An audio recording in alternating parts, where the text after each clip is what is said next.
হরে কৃষ্ণ। সমস্ত ভক্তবৃন্দের চরণে দণ্ডবাদ প্রণাম পূর্বক আজ শ্রীমদ্ ভগবদ গীতার ক্লাস পুনরায় শুরু করছি। মাঝে কিছুদিন ক্লাসগুলো দেওয়া হয়নি, কারণ গুরু গৌরাঙ্গের কৃপায়, আপনাদের আশীর্বাদে বৃন্দাবনের ধূলিকণা মাথায় স্পর্শ করার সুযোগ প্রাপ্তি হয়েছে অনেক সৌভাগ্যের ফলে।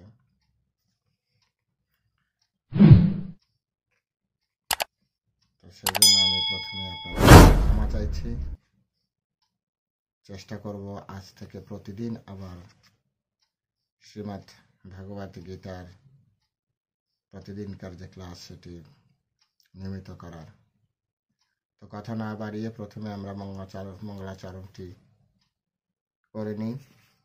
সকলে হাত জোর করে বলবেন, ওম অজ্ঞানতিমিরান্ধস্ব জ্ঞানাঞ্জনা শলাকয়া চক্ষুরুন্মিলিतं येन তস্मै শ্রীগুরবে নমঃ। শ্রীচৈতন্যমনোভীষ্টং স্থাপিतं येन भूतले स्वयं रूप कदा मह्यं ददाति स्वपदान्तिकम्।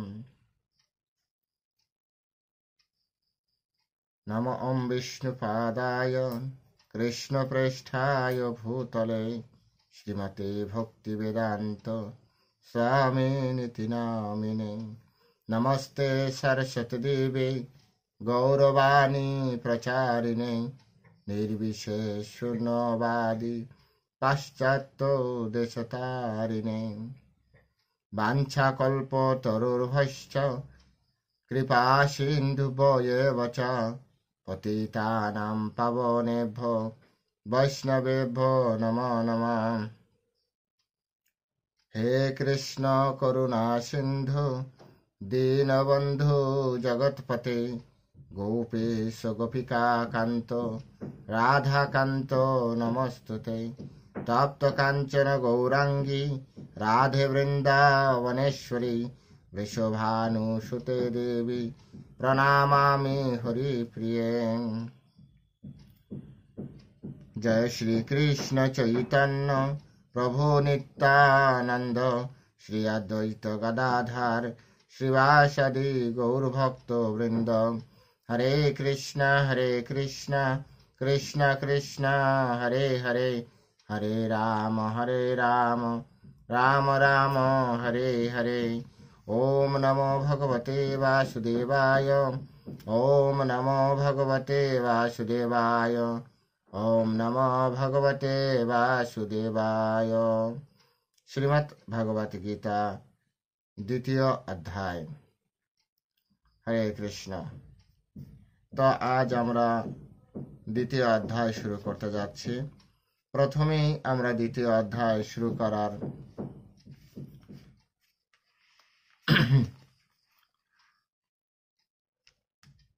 শ্লোকগুলি শুরু করার আগে আমরা দ্বিতীয় অধ্যায়ের মাহাত্ম্য জানার চেষ্টা করব।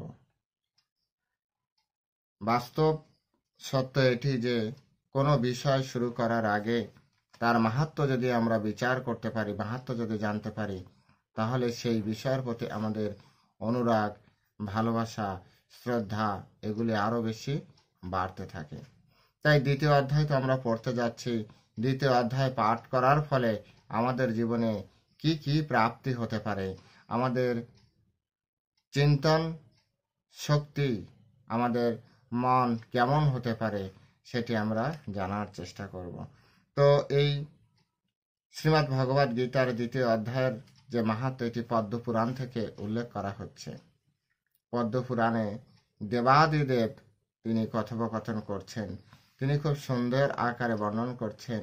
একবার মাতা লক্ষ্মী দেবী তিনি ভগবান বিষ্ণুর কাছে জিজ্ঞাসা করেছিলেন যে শ্রীমদ্ ভাগবত গীতার দ্বিতীয় অধ্যায়ের মাহাত্ম্য কি। তখন ভগবান শ্রীকৃষ্ণ, ভগবান বিষ্ণু মাতা লক্ষ্মীকে এভাবে বলছিলেন যে এটি দক্ষিণ ভারতের একটি খুব সুন্দর কাহিনী আছে। কোনো এক সময় দক্ষিণ ভারতের পান্ডারপুর শহরে দেবশ্যাম নামে একজন পণ্ডিত ব্রাহ্মণ বসবাস করতেন।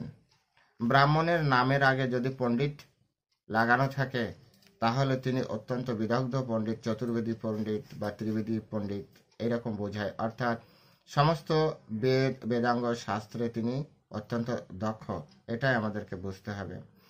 তো এই পণ্ডিত ব্রাহ্মণ তিনি সমস্ত হোম কার্য, আমাদের যত বৈদিক কর্মকাণ্ডীয় আছে, হোমযজ্ঞ আছে, সমস্ত হোম কার্যে তিনি পারদর্শী ছিলেন।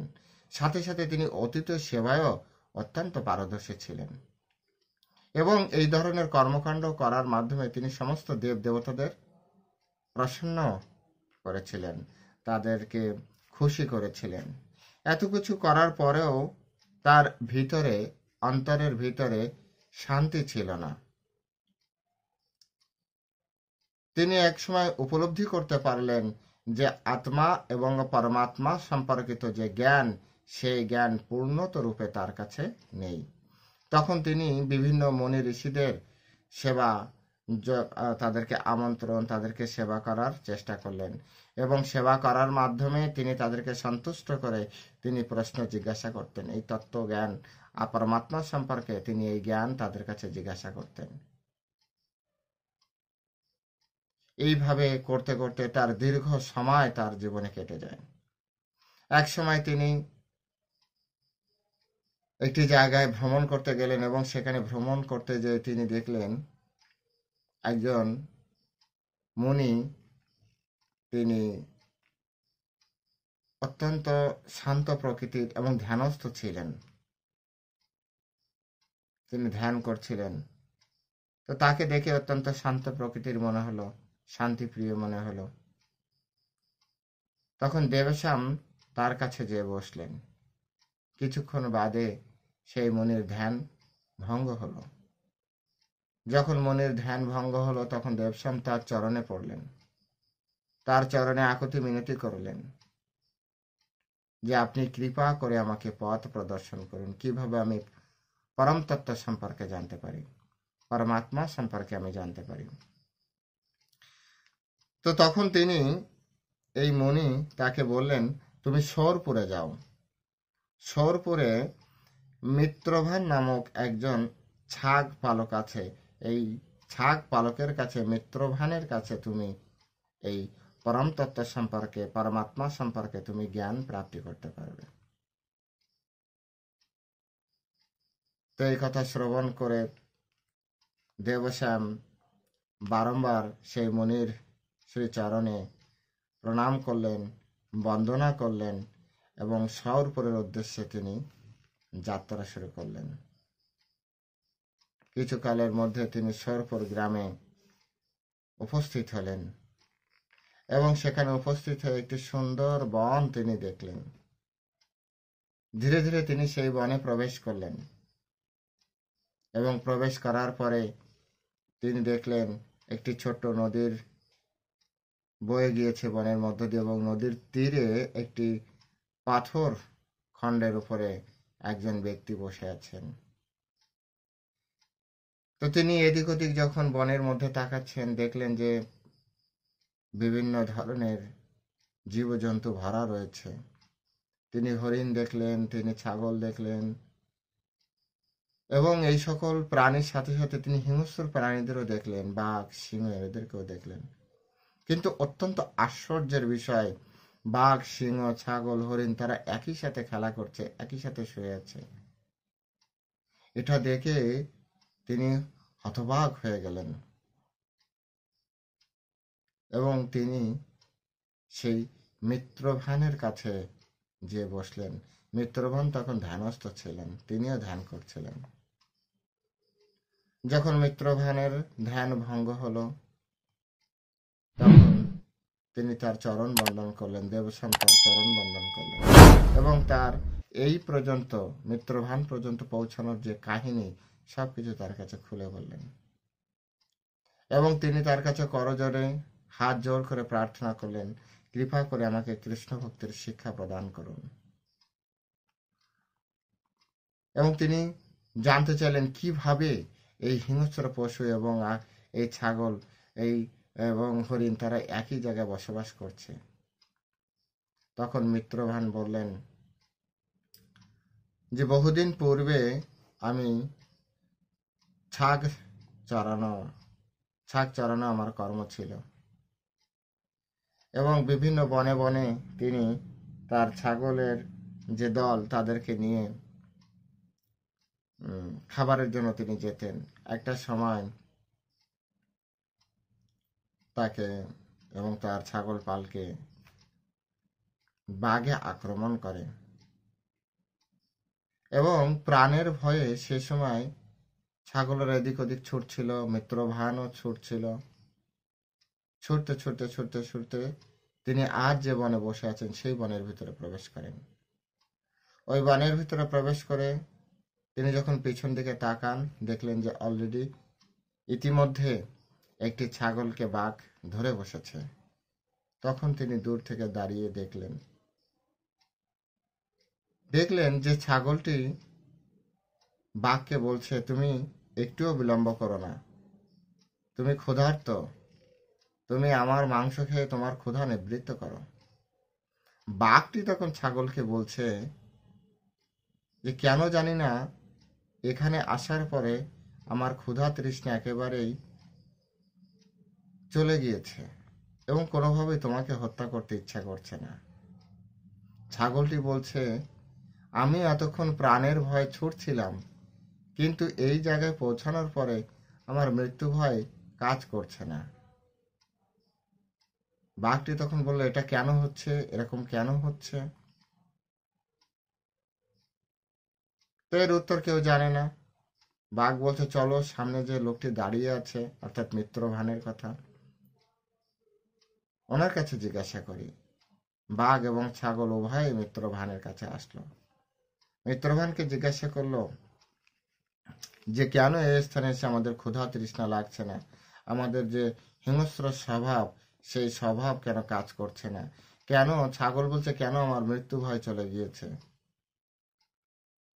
মিত্রভান বলছে, আমি জানি না কেন এরকম হচ্ছে, আমিও তোমাদের দেখে দাঁড়িয়ে গেলাম এই বনের মধ্যে এসে, আমারও ভিতরে এই ধরনের ফিলিংস হচ্ছে, আমারও সেই ধরনের একই অনুভূতি হচ্ছে।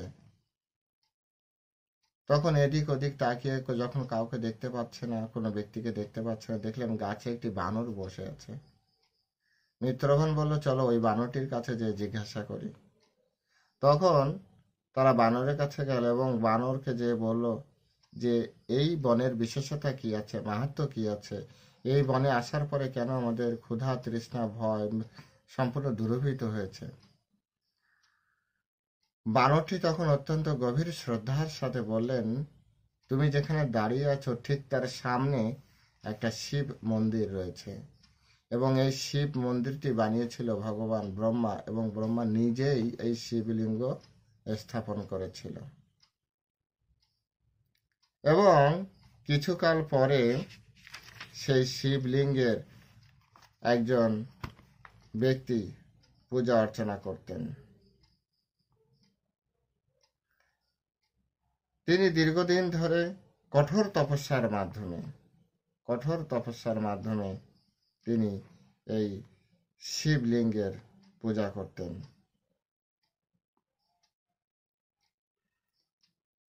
এবং শিবলিঙ্গের পূজা করতে করতে করতে করতে একদিন ওই মন্দিরে একজন মহান মুনি আসলেন, এবং সেই শিবলিঙ্গ পূজক, ওনার নাম ছিল সুকাম। তিনি মহান পণ্ডিত ছিলেন, তিনিও মহান পণ্ডিত ছিলেন। সুকাম তাকে বনের ফুল ফল নদীর জল দ্বারা তার সেবা করলেন, এবং সেবা করার মাধ্যমে তাকে সন্তুষ্ট করলেন। কিছুকাল বিশ্রামের পর তিনি ওই মুনিকে জিজ্ঞাসা করলেন, হে মুনিবর, আমি কৃষ্ণ বিষয়ক পরম তত্ত্ব সম্পর্কে জানার জন্য অত্যন্ত অধীর আগ্রহে আপনার দিকে তাকিয়ে আছি। আমার মনুষ্য জীবন আজ সার্থক যে আজ আপনি স্বয়ং আমার গৃহে এসেছেন। যদি আমাকে যোগ্য পাত্র মনে করেন তো আমাকে ভগবান কৃষ্ণের বিষয়ে জ্ঞান কিভাবে আমি অর্জন করতে পারি সেই দিকে আমাকে পথ দেখান।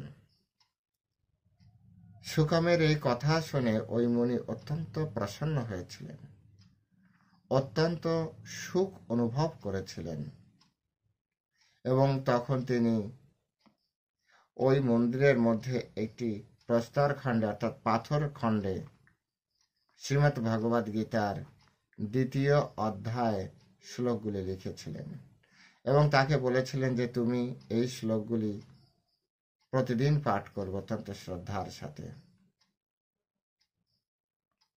সুকামও তাই করতেন, প্রতিদিন সেই শ্রীমদ্ ভগবদ গীতার 2য় অধ্যায়ে সমস্ত শ্লোক প্রতিদিন পাঠ করতেন। এক সময় এই শ্লোক পাঠ করতে করতে তার ক্ষুধা, তৃষ্ণা, ভয় সম্পূর্ণ অন্তর্নিহিত হয়ে গেল। তিনি জীবনমুক্ত পর্যায়ে পৌঁছে গেলেন।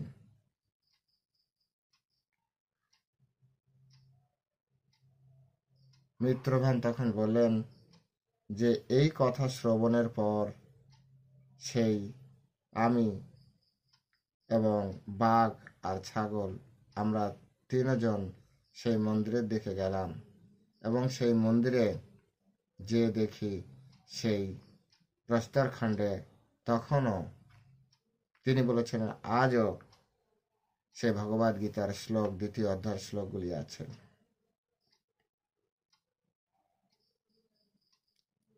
তখন থেকে তিনিও প্রতিদিন ওখানে থেকে ওই বনে থেকে ভগবদ গীতার প্রতিদিন 2য় অধ্যায়ের এই শ্লোকগুলি পড়তেন এবং ধীরে ধীরে ধীরে ধীরে তার মধ্যে থেকেও ক্ষুধা, তৃষ্ণা, ভয় সম্পূর্ণভাবে অন্তর্নিহিত হলো।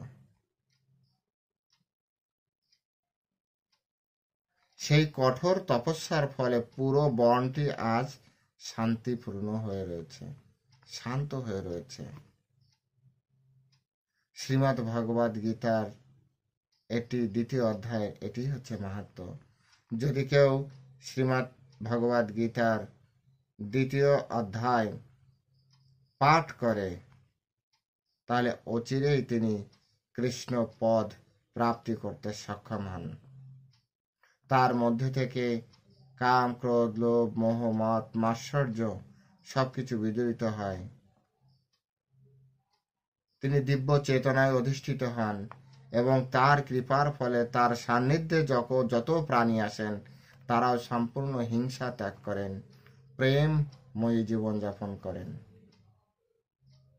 এই কারণে আপনাদের কাছে আমাদের বিনম্র প্রার্থনা, আপনারা শ্রীমদ্ ভগবদ গীতার 2য় অধ্যায় বারবার করে পাঠ করুন, বারবার করে পাঠ করুন আর এই শ্লোকগুলি সুন্দরভাবে বোঝার চেষ্টা করুন। তো আজ এ পর্যন্তই। আজ আমরা শ্রীমদ্ ভগবদ গীতার 2য় অধ্যায়ের মাহাত্ম্য শ্রবণ করলাম। আগামী দিন থেকে আমরা মূল শ্লোকগুলি আলোচনা করতে শুরু করব। হরে কৃষ্ণ। সকলে ভালো থাকবেন।